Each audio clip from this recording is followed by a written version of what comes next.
Go ahead.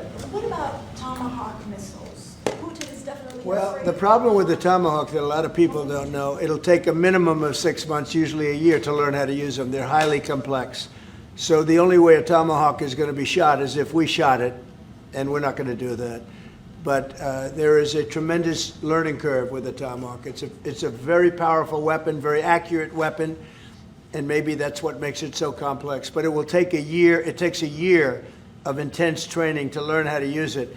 And we know how to use it, and we're not going to be teaching other people. It will be too far out into the future. I saw, Mr. President, that you said as recently as yesterday that you still believe that Putin wants to end the war. Yeah, And today I do. You took the step to ratchet up the sanctions and put more pressure on him. What else are you going to do to encourage him to get there, or can you explain why you do believe that he wants peace? Yeah, it's a good question. Today is a very big day in terms of what we're doing. Look, these are tremendous sanctions. These are very big. Those are against their two big oil companies, and we hope that they won't be on for long. We hope that the war will be settled. We just answered having to do with the various forms of missiles and everything else that we're looking at, but we don't think that's going to be necessary. We would like to see them just take the line that has been formed over quite a long period of time and go and let's, go home.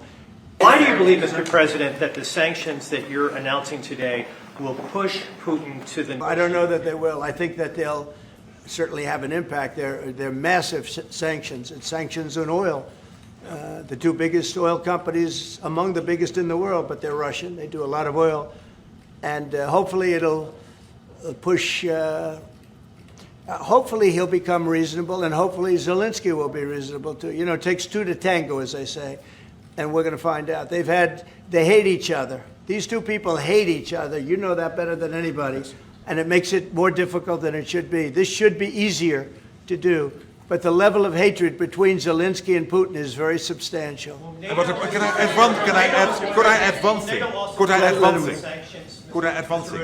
What the president is doing today with these sanctions is putting more pressure, of course, on both parties, in this case on Russia.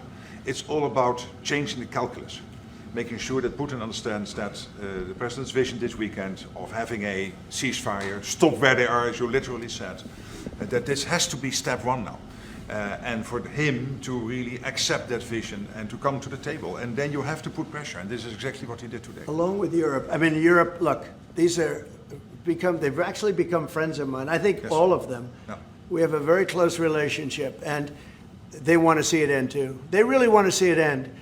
But I can say they're totally committed. If this went on for 10 more years, Europe is behind them. They just can't let that happen.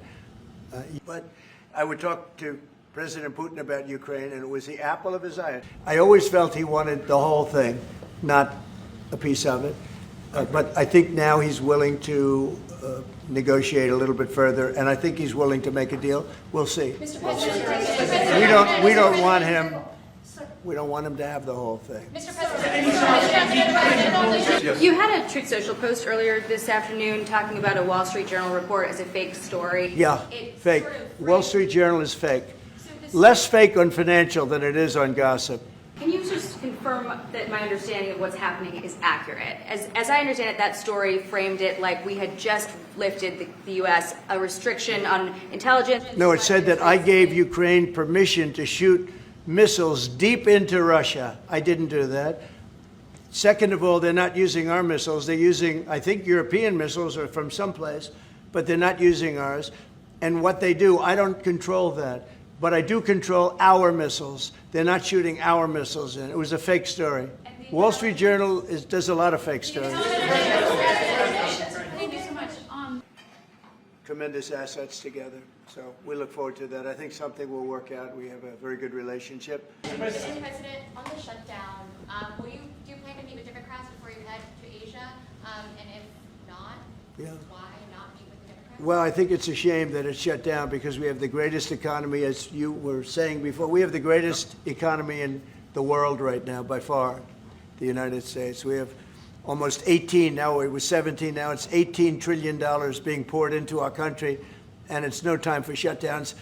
I don't think it's affecting what we're doing, but it's it's too bad for a lot of people. We have a lot of good people that aren't working right now that should be, and it's because the Democrats want to try and renegotiate a deal that they had negotiated. They want $1.5 trillion given to illegal immigrants who came into the country, and it's going to hurt the health care of citizens of our country that have been paying into it, that have been working hard for it, that really deserve it. So we're never going to do that. It's not going to happen. And I will tell you, there are a lot of good Democrats that really want to make a deal. And I think all we need is 5 Democrats because we have great support on the Republican side. So I think we need 5 Democrats, and there are a lot of them that want to make a deal. So I think at some point, common sense will prevail. On the drug boat strike in the Eastern Pacific, can Yeah. you explain to us what that was about, how it was conducted? Yeah, sure. Well, they had one today in the Pacific. Sure. Well, they had one today in the Pacific.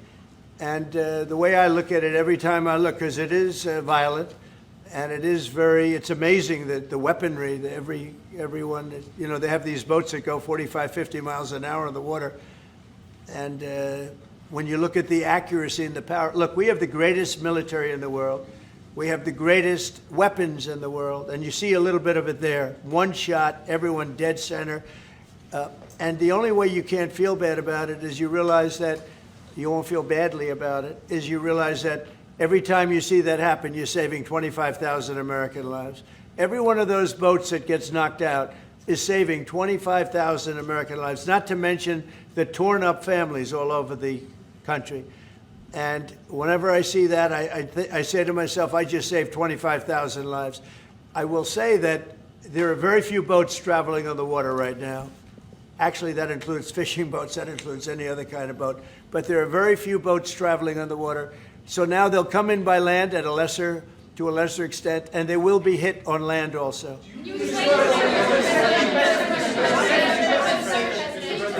Go ahead, in the back, please. Do you have legal authority if they do come? Yes, we do. We have legal authority, right? We're allowed to do that. And if we do by land, we may go back to Congress. But we have, this is a national security problem. They killed 300,000 people last year, these drugs coming in. They killed 300,000 Americans last year, and that gives you legal authority. We have a national security, really, I will say this. When you look at the people we're dealing with, and we know them, we know the people coming in, we know the boats, we know everything else. We're allowed to do it. It's in international waters. If we don't do it, we're going to lose hundreds of thousands of people.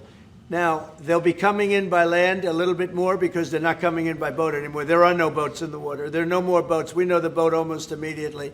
You know, it's pretty unusual when you see somebody with a fishing rod and 5 engines on the back of the boat. You know, you don't need that to go fishing. Wait. And we will hit them very hard when they come in by land. And they haven't experienced that yet, but now we're totally prepared to do that. We'll probably go back to Congress and explain exactly what we're doing when we come to the land. We don't have to do that, but I think, Marco, I'd like to do that. You may respond to that if you want. Yeah, well, I mean, the question is, bottom line, these are drug boats. If people want to stop seeing drug boats blow up, stop sending drugs to the United States. But does it matter if it's in the United States? Well, these are all in international waters. The boat. We have a lot of good people that aren't working right now that should be, and it's because the Democrats want to try and renegotiate a deal that they had negotiated.